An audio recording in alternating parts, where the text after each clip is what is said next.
Thank you, Dr. Wakeland. At this time, I'd like to introduce Kelly McKinnon, our salutatorian for the class of 2013. Kelly is the daughter of Mike and Lisa McKinnon.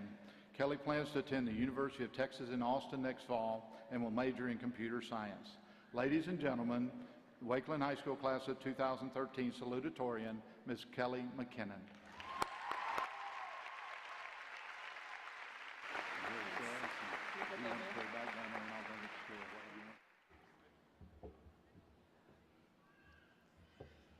First of all, I'd like to thank everyone for coming.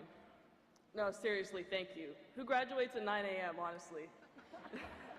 I knew I would be rewarded with the opportunity to speak in front of thousands of people, but I never knew I had to do so in a time I'm normally sleeping.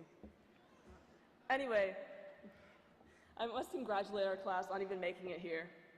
We survived the swine flu and the West Nile virus. We survived the Mayans' several attempts to mess with us. We survived Walter's Shamrock speeches, Mrs. Feebigger's timed writings, and the ban on yoga pants. Most importantly, we made it through Rebecca Black's Friday without our ears bleeding. So I think that means our generation can make it through anything. But seriously, we're graduating today.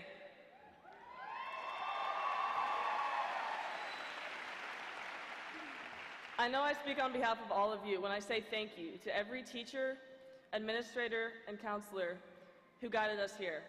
Thank you to Dr. Farish especially.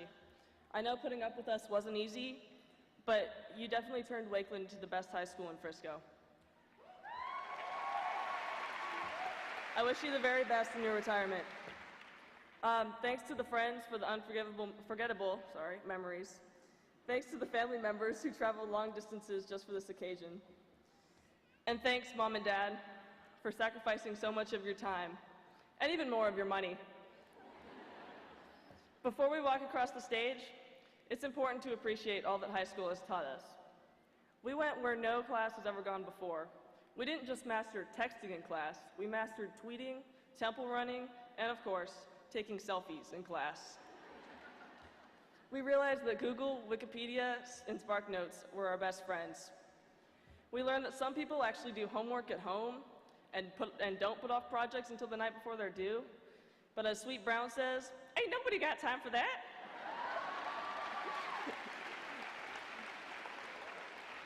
All jokes aside, we learned how to write essays and how to solve logarithmic equations. We learned the value of hard work and friendship. We learned more about ourselves, our talents, and our futures. More importantly, though, is what we have yet to learn. Many people say high school should be the best time of your life, but it shouldn't. It should just be a stepping stone to bigger and better things. We're only teenagers, not even a quarter of the way through our lives. And if you know a thing about sports, you know that the first quarter never determines the outcome of a game. So cherish your memories and be proud of your accomplishments, but don't dwell on them. If you got all A's or you're on an athletic scholarship, congratulations, but remember that it's only what you do from here that matters. If you don't feel like you worked as hard as you could in high school, then you can change that. If you have no idea what you want to do, then that's okay, you've got time.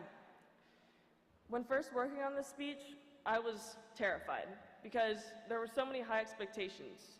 Some people thought it would be really funny, some people thought it would be really inspiring, and I just had no idea how to do either, let alone both of those things. But I stopped caring. It was so much easier to write a speech I liked instead of worrying about what everyone else would like. So that my advice to you is this: stop worrying about what other people think. Take that time you used to spend in hesitation, wondering how others might perceive you, and spend it on your passions. Eleanor Roosevelt said, "No one can make you feel inferior without your consent."